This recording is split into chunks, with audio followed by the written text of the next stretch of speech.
अयोध्या के नवनियुक्त जिलाधिकारी निखिल टीकाराम फुंडे बीती रात देर शाम अयोध्या पहुंचे। दर्शन पूजन के बाद शुक्रवार की सुबह पदभार ग्रहण किया।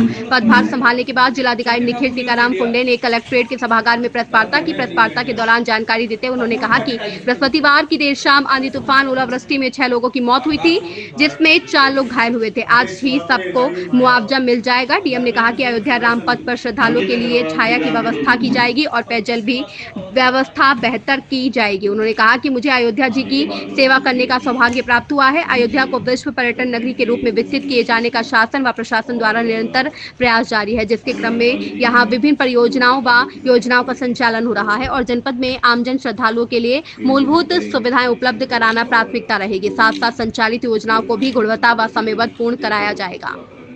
गौरव का विषय है। अगर आप जैसे बता रहे हैं कि दक्षिण भारतीय या मध्य भारतीय पहली बार जनपद में जिलाधिकारी का चार्ज ले रहा है, और अगर पहले नहीं रहा तो उसके ऊपर तो मैं कुछ नहीं कह पाऊँगा, लेकिन जैसे मैंने कहा कि मेरे लिए गौरव का विषय है अगर मैं पहला मध्य भारतीय या दक्षिण भारतीय हूँ जो यहाँ पर चार्ज लेता है और कार्य करने का मुझे अवसर मिला है।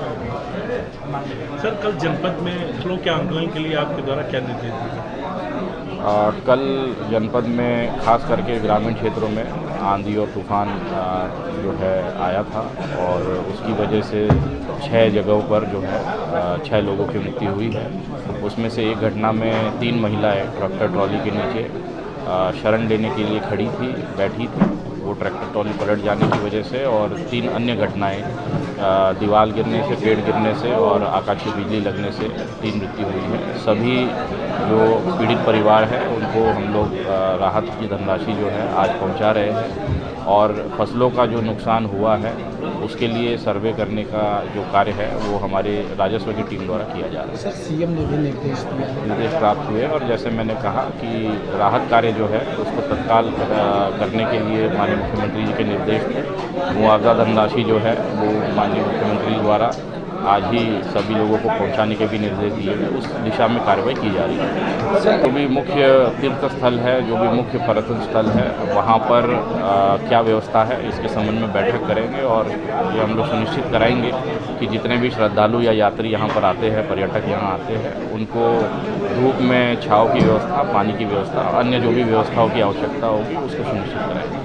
कारण के लिए हमारे पास IDRS पोर्टल बना हुआ है, CM हेल्पलाइन बनी हुई है। साथ ही साथ सभी दफ्तरों में सभी अधिकारी द्वारा इंक्लूडिंग भी जनता दर्शन का कार्य प्रतिदिन 10 से 12 किया जाएगा और प्रयास रहेगा कि जो भी व्यक्ति हमारे पास शिकायत लेके आए उसकी शिकायत का निराकरण हम लोग करेंगे। जिले की रैंकिंग के लिए क्या सुधार करेंगे? मुझे जो बताया गया है अभी रैंकिंग अच्छी है और प्रयास रहेगा कि रैंकिंग सुधार करने के लिए जितनी भी योजनाएं चल रही है, जितनी भी परियोजनाओं का निर्माण चल रहा है, उन सबको गति दे और कार्य जो है अच्छे से।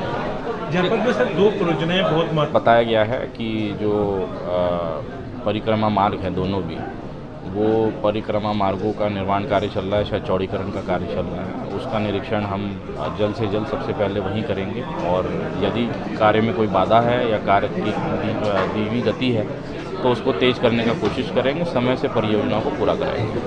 सर, एक और संबंधित सवाल है कि तो उसकी जांच कराई जाएगी और जो भी अगर कोई व्यक्ति या कोई डॉक्टर इस प्रकार की कार्रवाई कर रहे हैं तो उनके ऊपर हम लोग जो है अनुशासनात्मक कार्रवाई करेंगे।